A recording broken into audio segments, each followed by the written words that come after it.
I want to share with you a very touching story that, for me, one of the most definitive moments of my life. When my book, Toward a Meaningful Life, was published, first published in 1995, the publisher, William Morrow, sent me on a book tour. I had no clue what a book tour was, to be very honest, at the time. They sent me that. I said, great. I was all excited. Going, traveling across the country. First, they scheduled 20 major cities. And a book signing, if you don't know what it is, essentially they schedule a talk and a book signing in major bookstores across the country. Barnes & Noble, then there was also Borders, sometimes independent booksellers.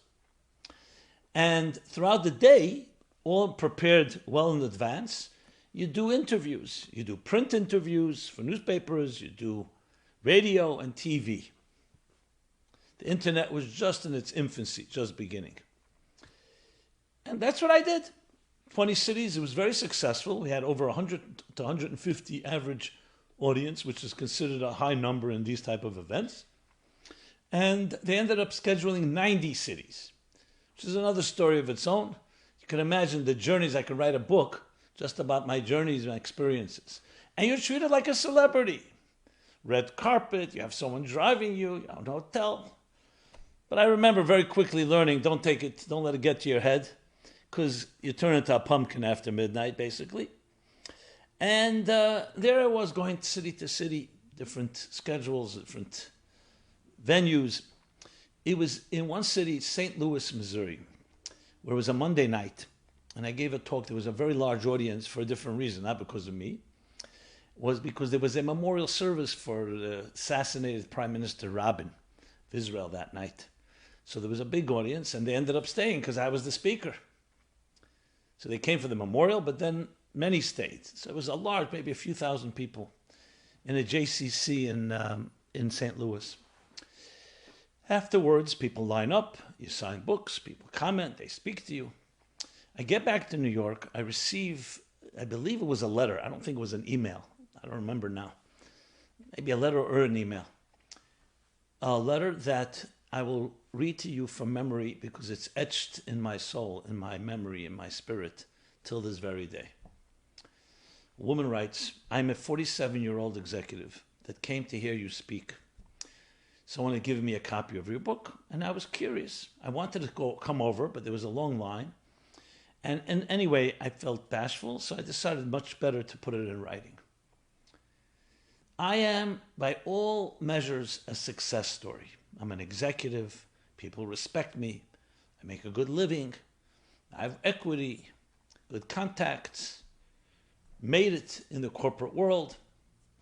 Everyone looking at me thinks I am a superstar.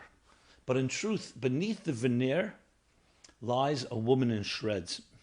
You see, my soul was murdered when I was a young child due to the abuse I endured at the hands of my parents, other family members, physical, emotional, psychological, and sexual abuse. It turned me into a wreck. I loathe myself. I blame myself. As I grew older, I really would try to hurt myself. I tried all types of therapy. Nothing really has worked. Relationships are a mess. Intimacy. I don't trust. I'm not trusted. I'm always testing people. And this is my life. What do people like myself do? When we don't have outer control, when we don't have inner control, we create outer control. I became super ambitious, super driven, climbed the corporate ladder. All the success is really a temporary way of finding some relief from my inner psychic pain, which is awful. Often I'm suicidal. I don't want to get out of bed. So I've long given up hope. So what I do is I breathe in and out every morning. I wake up and I try to make it day after day. Some days are really terrible. Some days are better. I've given up hope. Someone gave me a copy of your book, Toward a Meaningful Life. And I'm Jewish, but completely unaffiliated, especially due to my family. Any affiliation they had, I rejected everything because it was all toxic. But I was curious. I was leafing through the pages and a line jumped out at me. The beginning of the chapter on birth, which is the second chapter of the book, is a quote that you write, "Birth is God saying you matter." And I read it, and it struck me like a silver bullet between my eyes. This is all her writing to me. So I read it again. Birth is God saying you matter. And I read it a third time. It so deeply resonated that I will read it the rest of my entire life. And something suddenly struck me. I don't know why. After 47 years, I realized that despite what others said about me, despite how I was treated, I mattered to the one that matters most, God. And my mere birth means I matter. I am valuable. I'm indispensable. We live in a society, she continues to write, and I know it of all people working in a corporate environment, where people's value is a statistic on someone's balance sheet. Our value is determined by our looks and by our youth and by our performance and our buying power and our social status and our financial wherewithal and so on. All things that are temporary and superficial and change. Nothing fundamental. And suddenly I heard for the first time that I matter because I exist, because I am, not because I perform, not because others like me. And I matter less when they like me less. For the first time, hope was ignited in my soul. And I realized I have much work ahead of me, but now I know what I need to do. I need to create, this is her words, which would be considered eloquent were it not for the circumstances, I need to create bypass surgery. To bypass the infected arteries, psychologically speaking, that were impacted and violated due to the abuse, and reconnect to the pure moment when I was born, where God said, "You are my child, you're my life, you're indispensable, I love you unconditionally." And then she concludes, "Thank you for giving me back my life." You can imagine receiving a letter like that. This is years ago. We're talking about 35 years ago. 25 years ago, I'm sorry. I was crying uncontrollably. First of all, her story. Secondly, sharing a sacred trust with me. She doesn't even know who I am. I, of course, wrote her back, offering any type of help and support, asking her permission to tell the story. I went back to read the book, my own book, the one I wrote, because a book belongs to the author before it's published, and after it's published, it belongs to the reader. I wanted to see what she saw in this chapter, and I read this chapter through her eyes. Birth is God saying you matter. What a tremendous statement that is. And I asked myself, and I started asking audience that question, do I matter? Do you matter? Precisely an outgrowth of this story. So initially people chuckle, or they're a little, they think it's a nonsensical question. Of course I matter. I have a healthy ego. I've got plaques on my wall. I have family that tells me I love me. They love me. I have co-workers. I have employees. I have employers, But let's rephrase the question. If you were never born, would it make a difference to anyone? Remember, once we're here, we find ways to justify our existence. But if you were never here, would it make a difference? No one's missing you, so there won't be a tragedy if you don't show up.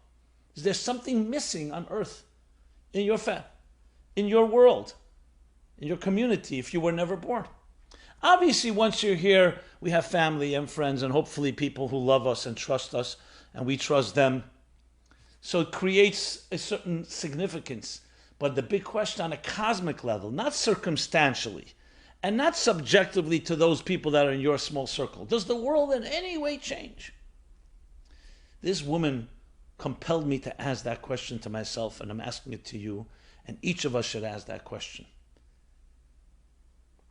You see, I grew up, no home is perfect, in a relatively healthy family, nurturing, functional. I'm the oldest of 5 children, and my parents always told me they loved me and they treated me that way. They spoiled me. You can ask my siblings. You know how it is when you're the oldest, your siblings go to therapy because of you. You don't go to therapy because of them. You're almost like a surrogate parent. And they loved me and they spoiled me, yes. And I asked myself, as a result of this story, St. Louis woman's story, do I matter because my parents told me I'm special? And if one day they woke up and God forbid they said, you're not so special, do my stocks go down? Is it completely dependent on parents or friends or family? So I had the luxury of never having to ask this question. She did not have this luxury, this woman. You know, the eclipse of the sun can reveal the power of sunlight much more than sunlight does. She did not have the luxury. She did not have the nurturing and the reinforcement and the confidence and the validation that every human being deserves. So she ended up feeling, I don't matter. And then she discovered the truth, that it's not due to looks and youth and buying power and family and all those that love you that causes you to matter and be significant. Is because you were born. You were put here. I would say is the single most important statement of all in life. As a matter of fact, the founding fathers of this country sensed it in establishing and said all men are created equal. All people are created equal. Let's amend that a bit. But that's what it means. All, without exception. Despite color, race, culture, despite whether you agree with a person or don't agree with a person. It's the foundation of the dignity of life, that your life matters. So you'll say, but it's 7.8 billion people. Doesn't matter. Mozart, when he presented his musical composition the first time to the Archduke of Austria, and the Archduke thought he was a connoisseur of music, he said to Mozart, beautiful, but far too many notes. And Mozart purportedly responded, but not one more than necessary. In the scheme of things, just as a blade of grass, just as a subatomic particle, DNA, we can have 35 to 75 trillion cells in the human body. One cell is a mutation, an extra chromosome, or one missing, can wreak havoc. Think of a computer program. Hundreds, thousands, a million lines with millions of characters. To add a dot, take away a dot, the whole program could crash. We understand today it's not volume, it's not size. It's quality. And when we understand life in that way, that we're not just random creatures that came to this earth, but we were put here.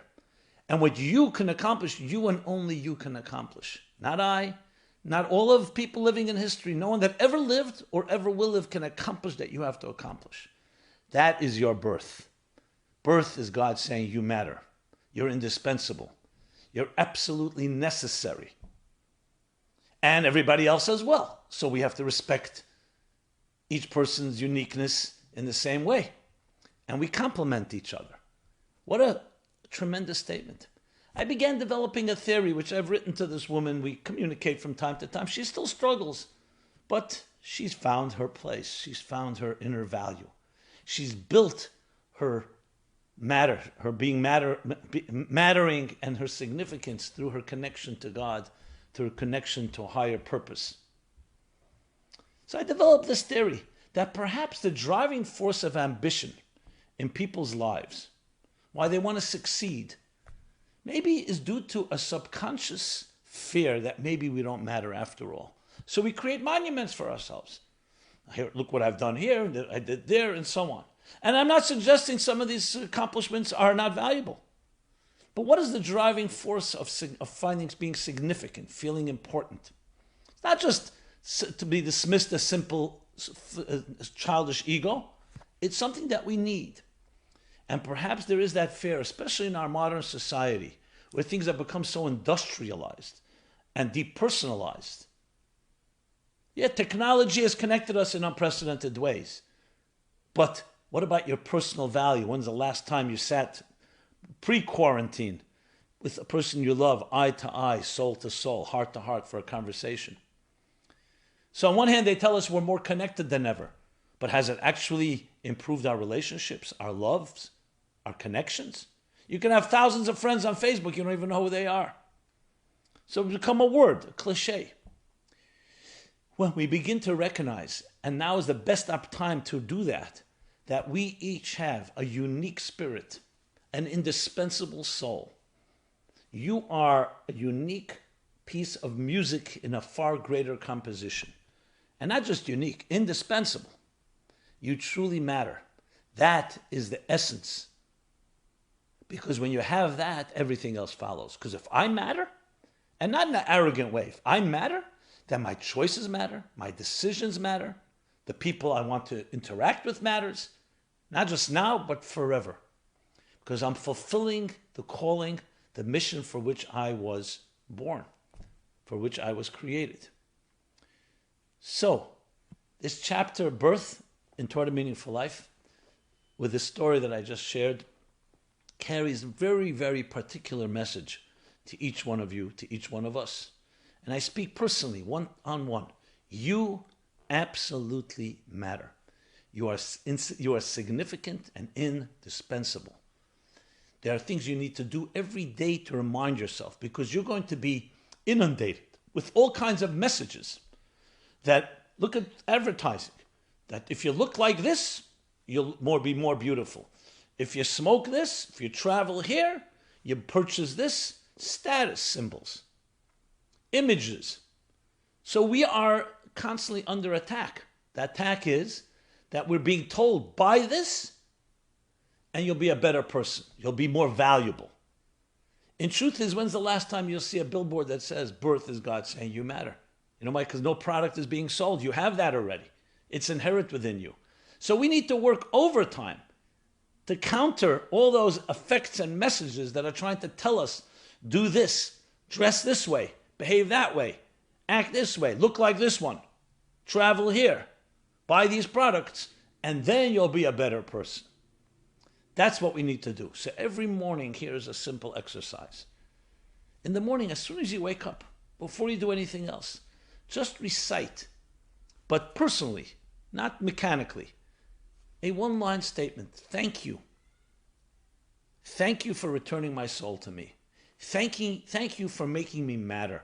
Thank you for renewing my contract and believing in me that I have something unique and indispensable to bring into this world. Do this every day for 1 minute, but conscientiously, with thought, with mindfulness, with your heart and soul. It will transform your life, because that will give you the empowerment necessary that as you move along in your journey, whatever that day will consist of, you'll have this resource, this arsenal that says, I matter from within, not because others say I matter, not because I please somebody or displease somebody, not because of expectations and trying to live up to other people's expectations or demands of me, but rather because I matter, because I am here, I was put here to live up and fulfill a unique and indispensable purpose that I and only I can accomplish. Well, God bless you all. Stay well and healthy. And we'll continue this journey every week, 3 p.m. Eastern Time. And please share, communicate, critique, suggest. We're all in this together. We all need each other. Each of us is indispensable. Each of us needs the other to complement, that we can create one beautiful community, one beautiful large symphony of indispensable souls, because at the end, birth is God saying that you matter, absolutely, now and forever. Thank you.